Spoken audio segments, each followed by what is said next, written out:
Ce programme a été réalisé par les amis et partenaires de Jennifer Leclerc Ministries. Nous espérons que vous apprécierez l'enseignement d'aujourd'hui. Si vous voulez être ultra efficace dans la guerre spirituelle, vous devez utiliser la bonne arme. Utiliser la mauvaise arme, c'est comme essayer de couper un arbre avec un couteau à beurre.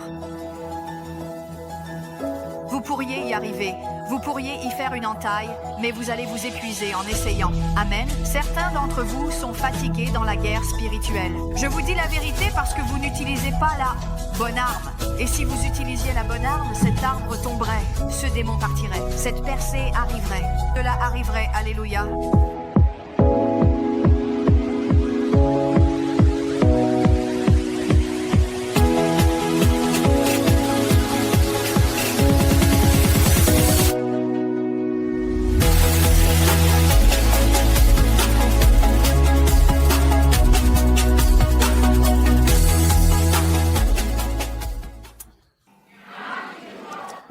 Ça fait du bien, n'est-ce pas? Oui, donc certains d'entre vous ne veulent pas s'arrêter. Dans cette série, nous avons fait une série parce que je veux que vous marchiez dans la victoire. Je suis fatiguée de voir un peuple de Dieu épuisé, battu, brisé, ruiné, dégoûté. Si vous voyez les emails qui arrivent dans notre bureau, je veux dire, mon Dieu, ça vous brise le cœur. Et je ne peux pas équiper tout le monde individuellement, mais je fais de mon mieux pour aller dans les nations et partager la parole du Seigneur que Jésus est mort afin que vous puissiez avoir la victoire. Vous devez juste l'exécuter. Amen. Père, je te remercie pour l'onction de l'Esprit de Dieu aujourd'hui. Pourrais-tu m'aider à être clair? Pourrais-tu m'aider à articuler ta parole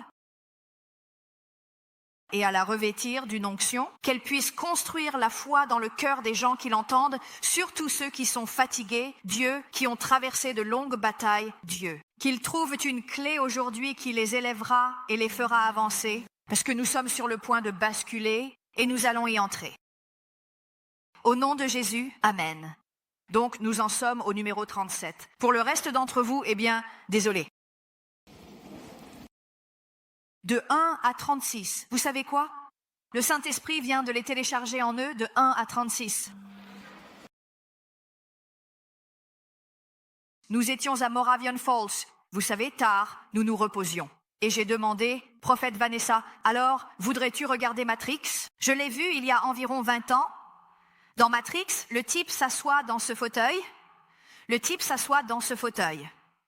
Ils lui mettent cette petite puce informatique. Je connais le kung-fu. Je me dis, tu plaisantes. Ne serait-ce pas génial si Dieu pouvait? Juste, il télécharge beaucoup de choses dans notre esprit. Il le fait, surtout quand nous prions dans le Saint-Esprit. Passons à ce numéro 37. Demander au Saint-Esprit, ce sont des tactiques pour une guerre spirituelle réussie. Demandez au Saint-Esprit quelle arme utiliser. Il faut lui demander, demandez-lui. Parfois, nous pensons que nous savons mieux. Vous savez, il y avait une vieille émission dans les années 50 et 60 appelée « Papa a toujours raison ». Il sait mieux. Le Saint-Esprit sait certainement mieux quelle arme utiliser dans n'importe quelle bataille. Tout comme un chirurgien utiliserait différents équipements. Vous voyez toujours quand ils vont ouvrir quelqu'un, scalpel 10. Ils prennent un scalpel 10. Amen. Quand un golfeur joue au golf, ils ont un putter prêt, mais ils utilisent un club loin. Parce que s'ils utilisaient un club prêt, ils n'auraient pas la précision pour le mettre directement dans le trou. Il y a différents outils pour différentes situations. Il y a différentes armes de guerre pour certaines différentes batailles. Et le Saint-Esprit sait quelle arme utiliser dans n'importe quelle bataille. Que quelqu'un dise « Amen ». Vous pourriez vous retrouver dans une bataille similaire à celle que vous avez combattue et gagnée dans la saison passée, mais ne signifie pas que vous utiliserez la même arme pour obtenir la victoire. Nous ne pouvons pas présumer dans les choses de l'esprit. Nous devons être précis dans l'esprit. Que quelqu'un dise « Amen ». Je veux dire, il y a des stratégies de base que nous devons toujours employer et déployer. Le nom de Jésus est fondamental. Rien ne fonctionne sans le nom de Jésus. Amen. Le bouclier de la foi est fondamental. Rien ne fonctionne sans la foi. Et nous avons parlé de ces choses, mais si vous voulez être ultra efficace dans la guerre, que quelqu'un dise « Moi, je fais ». Amen. Si vous voulez être ultra efficace dans la guerre, vous devez utiliser la bonne arme. Utiliser la mauvaise arme, c'est comme essayer de couper un arbre avec un couteau à beurre. Vous pourriez y arriver, vous pourriez faire une brèche, mais vous allez vous épuiser essayant. Amen. Certains d'entre vous sont fatigués de la guerre. Je vous dis la vérité, parce que vous n'utilisez pas la bonne arme. Et si vous utilisiez la bonne arme, cet arbre tomberait, ce diable bougerait, cette percée viendrait. Alléluia. Alléluia. Le Saint-Esprit, c'est. Quelqu'un dit que le Saint-Esprit c'est? Le Saint-Esprit, c'est. 2 Corinthiens 10, 4 nous dit que les armes de notre combat ne sont pas charnelles, mais elles sont puissantes.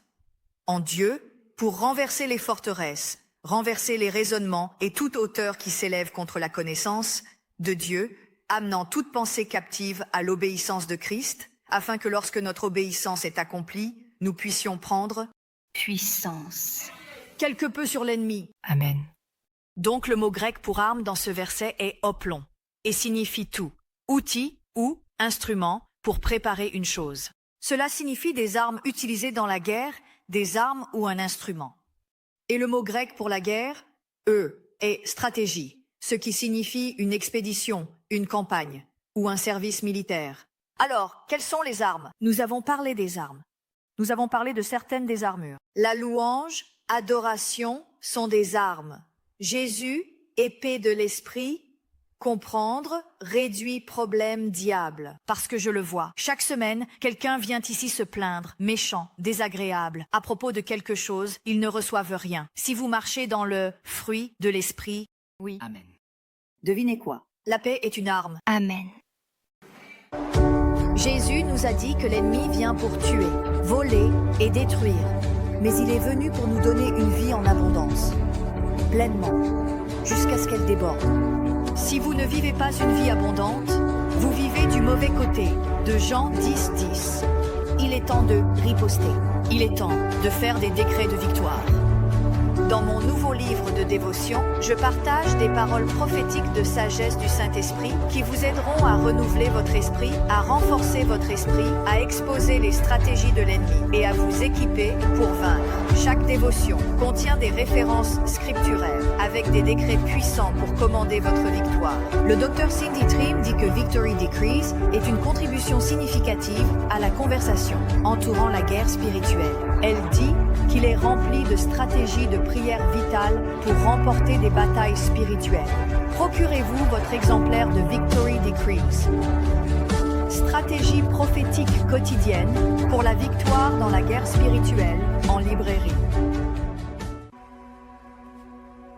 Le royaume invisible de l'esprit est plus réel que ce que nous expérimentons avec nos 5 sens naturels. Juste au-delà du voile de ce que les yeux naturels peuvent voir, des armées d'anges et de démons travaillent activement. La Bible dit que tous les chrétiens ont été amenés dans cette dimension par Jésus-Christ. Beaucoup de personnes qui voient dans l'esprit ne savent souvent pas ce qu'elles voient ou ne comprennent pas les dimensions de la vision spirituelle. Mais ce livre phare, The Seer Dimensions, vous aidera à déverrouiller ces mystères.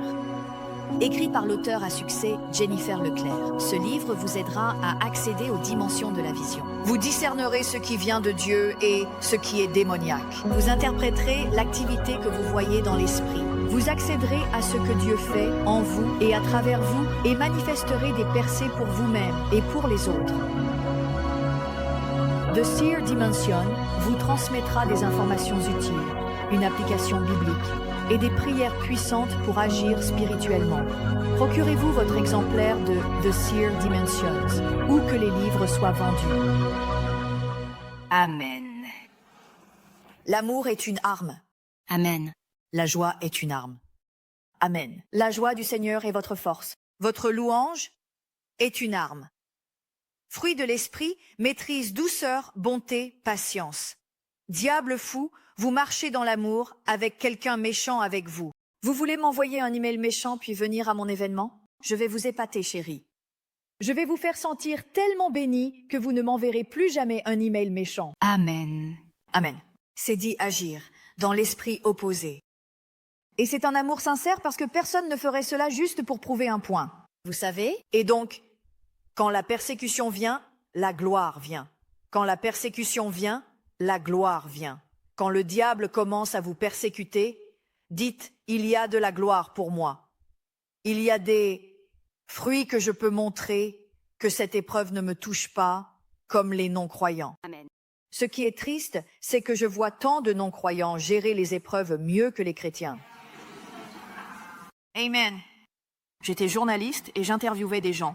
J'ai interviewé une femme à Miami. Elle était avocate et a eu un cancer du sein, a suivi une chimiothérapie, mais a continué à travailler.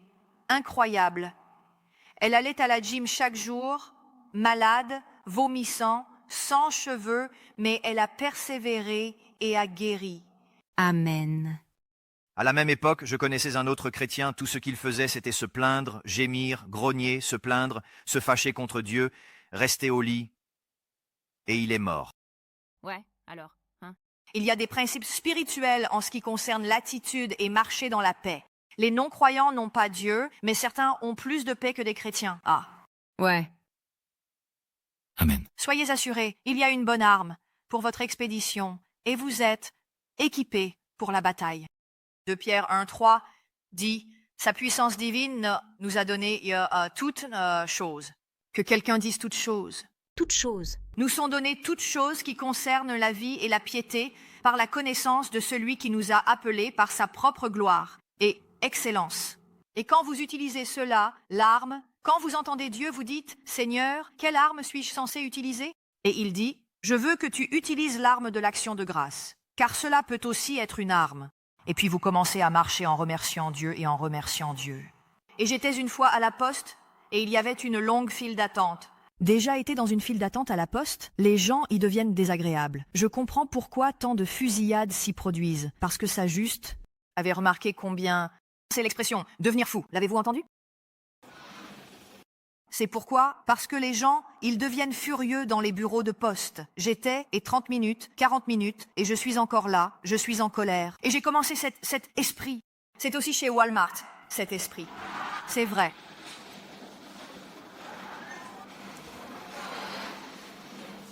N'est-ce pas? Oui, bien. Je n'y vais pas. Sérieusement, je ne vais plus chez Walmart parce qu'à chaque fois que j'y vais, je peux ressentir...